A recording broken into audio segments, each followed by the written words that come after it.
السلام علیکم ورحمۃ اللہ وبرکاتہ۔ میں امید کرتی ہوں آپ سب ایمان و تقوی کی بہترین حالت میں ہوں گی۔ اللہ پاک آپ کو ہمیشہ اچھے حالوں میں رکھے، آمین یا رب العالمین۔ جی تو آج کا ہمارا ٹاپک ہے ماہ رجب کی بدعات۔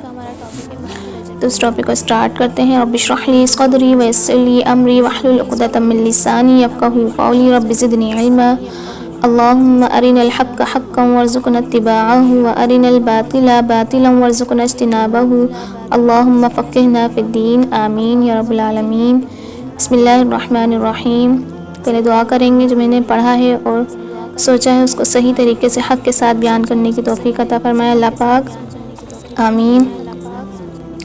رجب کا مہینہ شروع ہو چکا ہے۔ یہ اسلامی سال کا 7واں مہینہ ہے، جو حرمت والے 4 مہینوں میں سے ایک ہے، جس میں ظلم، زیادتی، فسق، فجور اور ہر طرح کے گناہوں سے روکا گیا ہے۔ لہذا اس ماہ میں احکام الہی کی بجاوری کا اہتمام، نیز شر و فساد، شرک و کفر، بدعات اور دیگر معصیات ربانی سے اجتناب زیادہ سے زیادہ ہونا چاہیے، کیونکہ اس ماہ کی حرمت و عزت کا یہی تقاضا ہے۔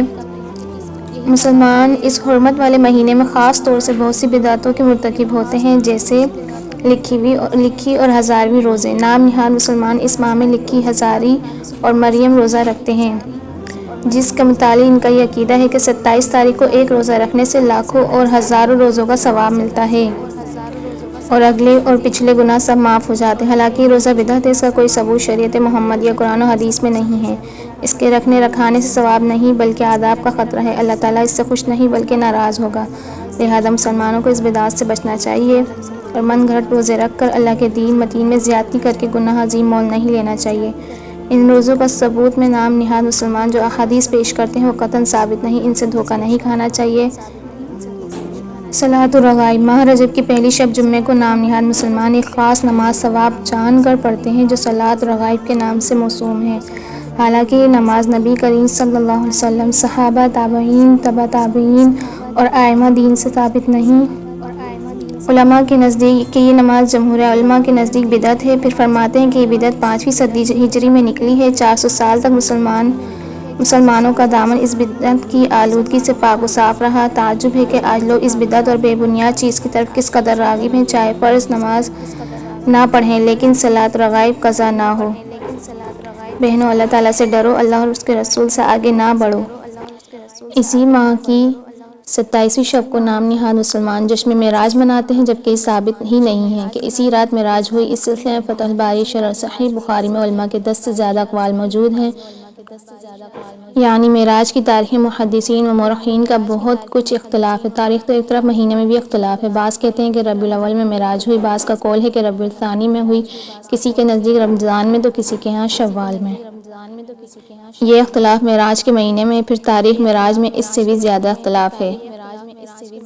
معراج مکہ مکرمہ میں ہوئی۔ بعد ازاں 10 سال آپ مدینے میں رہے۔ ہر سال معراج اور شب معراج آتی رہی، لیکن کبھی آپ نے نہ خود کوئی جشن منایا اور نہ ہی کسی کو جشن منانے کا حکم دیا، نہ کوئی جلوس نکالا، نہ اس رات کی کوئی خاص فضیلت بیان فرمائی۔ پھر آپ کے بعد نہ خلفائے اربعہ اور دیگر صحابہ تابعین نے جشن منایا اور نہ ہی ائمہ دین میں کسی نے جشن معراج منانے پر عمل کیا۔ نہیں، ہرگز نہیں معلوم ہوا کہ جشن معراج منانا احادیث فی الدین ہے۔ نیز اسی رات مسجدوں، گھروں اور بازاروں وغیرہ میں کثرت سے چراغاں اور روشنی کرتے ہیں، کھانوں کی دعوتیں ہوتی ہیں۔ نیز براق کی تصویر ایک گھوڑے کی شکل پر بنائی جاتی ہے، جس کی 2 بازو ہوتے ہیں اور اس کا چہرہ خوبصورت عورت کے چہرے کی مانند ہوتا ہے۔ ماہ رجب میں عمرہ کرنا۔ بعض لوگ سمجھتے ہیں کہ ماہ رجب میں عمرہ کرنے سے اس کا ثواب زیادہ ہے، حالانکہ اس سلسلے میں نبی صلی اللہ علیہ وسلم سے کچھ ثابت نہیں اور نہ ہی رسول اللہ صلی اللہ علیہ وسلم نے کبھی اس ماہ میں عمرہ کیا ہے۔ ہاں، صرف ماہ رمضان میں عمرے کا ثواب عام دنوں سے زیادہ ہے۔ ماہ رجب میں روزے۔ اس ماہ کے روزے باقی حرمت والے مہینوں کی طرح ہیں، اس لیے کہ اس مہینے میں روزے کی تخصیص کسی صحیح احادیث میں وارد نہیں ہے۔ البتہ سوموار اور جمعرات اور ایام بیس کے روزے رکھنے کی جن لوگوں کی عادت ہے، ان کے لیے اس مہینے میں بھی ان دنوں کا روزہ رکھنا مستحب ہے۔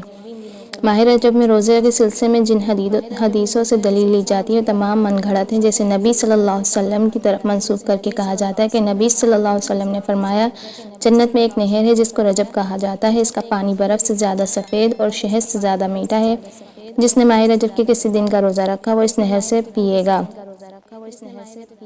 دوسری حدیث جو نبی صلی اللہ علیہ وسلم کی طرف منسوخ کی جاتی ہے وہ یہ ہے کہ نبی صلی اللہ علیہ وسلم نے فرمایا جب رجب بہت مبارک مہینہ ہے، اس میں اللہ تعالیٰ نیکیوں کو بڑھا دیتا ہے، بس جس نے کسی ایک دن کا روزہ رکھا تو گویا اس نے سال بھر کا روزہ رکھا، اور جس نے 7 دنوں کا روزہ رکھا اس کے لیے جہنم کے 7 دروازے بند کر دیے جاتے ہیں، اور جس نے 8 دنوں کا روزہ رکھا اس کے لیے جنت کے 8 دروازے کھول دیے جاتے ہیں، اور جس نے 10 دنوں کا روزہ رکھا اللہ سے جو بھی سوال کرے گا اللہ تعالیٰ اس کو دے گا، اور جس نے 15 دنوں کا روزہ رکھا تو آسمان میں ایک آواز دینے والا آواز دیتا ہے کہ بے شک اللہ تعالیٰ نے تمہارے پچھلے سارے گناہ کو معاف کر دیا ہے، اب نیک اعمال کرنا چھوڑ دو، اور جو اس سے زیادہ رکھے اللہ تعالیٰ اس کو اس سے زیادہ دے گا۔ یہ حدیث گڑھی ہوئی ہے، حدیثوں میں سے ہے، تفصیل انشاءاللہ میں آپ کو بتاؤں گی۔ اللہ تعالیٰ ہمیں شرک و بدعت سے محفوظ رکھے اور صحیح اسلام و عقیدے پر چلنے کی توفیق عطا فرمائے، آمین۔ جن امور کو کرنے کا اسلام میں کوئی جواز نہیں بلکہ ممانعت ہے، ان رسوم اور عباداتوں کو مسلمانوں میں داخل کرنے کے لیے جھوٹی حدیثیں بنائی گئی ہیں تاکہ مسلمان ان کو اپنے دین اسلام کا حصہ سمجھ کر اپنا لیں۔ یہ تو اللہ تعالیٰ کا اپنے حبیب صلی اللہ علیہ وسلم کی امت پر خاص کرم ہے کہ ہمیشہ ان سے ایسے عالم رکھنے ہیں جو اس کے رسول صلی اللہ علیہ وسلم کے نام پر پھیلائے جانے والے جھوٹ کو امت پر ظاہر کرتے ہیں تاکہ امت دھوکے کا شکار نہ ہو۔ یہ الگ بات ہے کہ اپنی نالائکی، ضد، ہٹ درمی اور اندھی تقلید کی وجہ سے کچھ لوگ اللہ کی اس خاص مہربانی کا فائدہ نہیں اٹھا پاتے۔ اللہ پاک ہمیں دین پر صحیح عمل کرنے والا بنائے، آمین یا رب العالمین۔ وآخر دعوانا الحمد للہ رب العالمین۔ السلام علیکم ورحمۃ اللہ وبرکاتہ۔